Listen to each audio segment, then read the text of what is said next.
நெரிசல்தான் காரணம், அதை நாம் ஒப்புக்கொள்வதுதான் அரசியல் நேர்மை.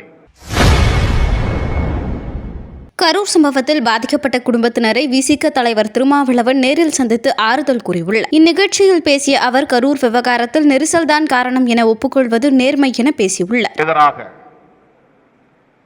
குறிப்பாக இந்த மண்ணின் மைந்தர் அமைச்சர், மேனாள் அமைச்சர் செந்தில் பாலாஜி அவர்கள் சதித்திட்டம் தீட்டிவிட்டார் என்று அவருக்கு எதிராக ஒரு கருத்து உருவாக்கப்பட்டது. அரசியல் ரீதியாக பகை உண்டு, விமர்சிக்கட்டும், பிரச்சனை இல்லை. இந்த கூட்டணியிலே இருக்கிறோம் என்பதற்காக பேசவில்லை. நியாயம் எதுவோ அதை பேச வேண்டும். நெரிசல்தான் காரணம், அதை நாம் ஒப்புக்கொள்வதுதான் அரசியல் நேர்மை.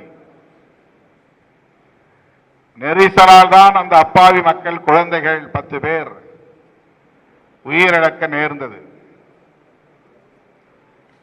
முதல் நாளே என்னிடத்தில் பலரும் கேட்டபோது நான் சொன்னேன், அவர் எவ்வளவு மன உளைச்சலில் இருக்கிறாரோ, தன்னை தேடி வந்தவர்கள் 41 பேர் உயிரிழந்து விட்டார்களே என்று எண்ணுகிற போது 10 பேர் இறந்தால் கூட, 4 பேர் இறந்தால் கூட, நம்மை நம்பி வந்தவர்கள் இறந்து விட்டார்களே என்று நெஞ்சம் பதறத்தானே செய்யும். மன உளைச்சல் தானே ஏற்படும். அப்படிப்பட்ட ஒரு உளவியல், ஒரு மனநிலை இருக்கிற போது அவரிடத்திலே போய் பத்திரிகையாளர்கள் இதை பற்றி என்ன சொல்லுகிறீர்கள் என்று கேட்டால் அவர் என்ன சொல்லுவார்? அவரோடு அந்த துயரத்தை பகிர்ந்து கொள்வதுதான் நம்முடைய கடமை. அவர் எந்த அளவுக்கு வருத்தத்தில் இருக்கிறாரோ அந்த வருத்தத்தை பகிர்ந்து கொள்வதுதான் நம்முடைய கடமை என்று பதில் சொன்னேன். நம்முடைய முதலமைச்சர் அவர்கள் தன் சொந்த கட்சிக்காரர்கள் இறந்து போக வேண்டும் என்று எந்த தலைவரும் விரும்ப மாட்டார்கள் என்று சொன்னார். அது எவ்வளவு பெருந்தன்மை இருக்கிறது என்பதை எண்ணி பார்க்க வேண்டும்.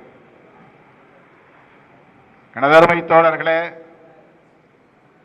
இறந்து போன 41 பேரும் அவருடைய குடும்பத்தாரும் உற்றார் உறவினர்கள் அனைவரும் மீளா துயரில் இன்னும் உழன்று கொண்டிருக்கிறார்கள். எத்தனை லட்சங்களை கொட்டி கொடுத்தாலும் அந்த உயிர்களை நாம் திரும்ப பெற முடியாது. பணத்தால் ஈடு செய்ய முடியாதது. ஒருவருக்கொருவர் நாம் ஆறுதலாக இருக்க வேண்டும் என்பதை தவிர. செய்திகளை உள்ளது உள்ளபடி தெரிந்து கொள்ள ரெஃப்ளெக்ட் நியூஸை சப்ஸ்கிரைப் பண்ணுங்க.